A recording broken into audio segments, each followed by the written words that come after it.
by process of elimination, I believe we have arrived at Monsieur Onegin. And Dwayne Croft, you have you've done so many roles in your career, and you've done Onegin a few times, I believe. So, and in a lot of different kinds of productions. So, could you tell us? Have you done any kabuki Onegin? No.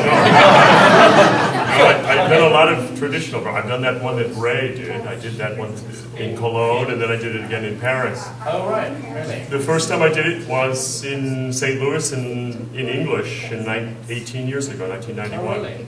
and with Colin Graham. And oh, right. then the first time I did it in Russian was at the Met, and I was 31. I think I was really young, and I was very young, and the Tatiana was Mirella Freni, and her husband was Gremin, Nikolai Gyarov, and Francisco Araiza was Lensky, and I was like, what am I doing? But it was the first time, and it was a thrill, and I got to do it a lot after that, and it became a role that I made a lot of debuts in Europe with. So what was it like singing with Mirella? It was incredible. It was incredible because we did Fedora after that together, and we recorded Metal Let's Go together.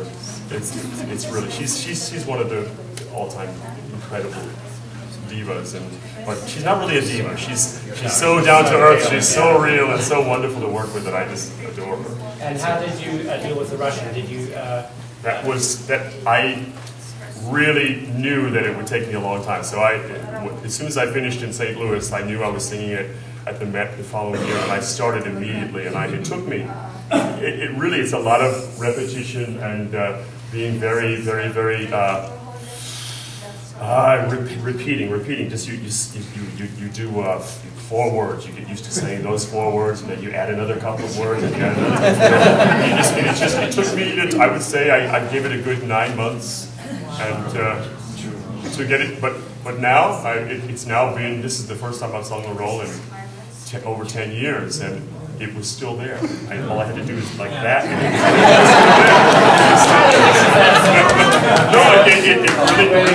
Because I learned it so well, and I did it so many times that it was still in my memory. Yeah, really.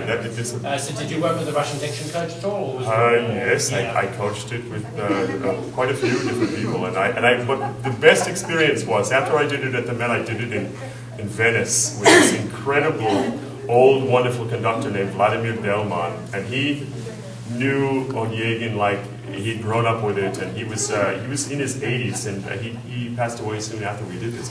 But he taught me so much about the part and so much about the Russian, and it was something. Every time I do it, I remember him, and I thank him in my head because I just loved him so much. So, but also, you're on stage a great deal, and then you sing and you sing and you sing, and then that final scene, and you have to presumably husband your resources to be able to get it, because it takes clearly the most enormous amount of energy. You have to save a lot of energy because when you start the roll, it's very low.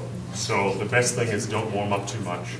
The roll is good because it's just a little bit. It gets a little bit more, a little bit more, a little bit more, and by the time you get to the last act, then you're warmed up, and you have to. That's when you really have to let it loose.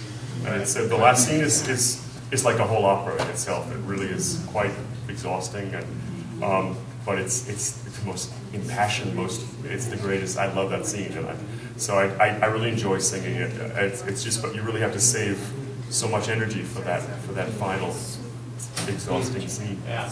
But I have to say, you do it so fantastically, and you look so superb in those clothes, and you move so elegantly. You do all the period stuff so naturally, and I'm sure you had to learn it, and people yelled at you way back when you were young, right? But it's just such a gift and a pleasure to see someone who is so imbued in a character like that. So we're deeply grateful to have you.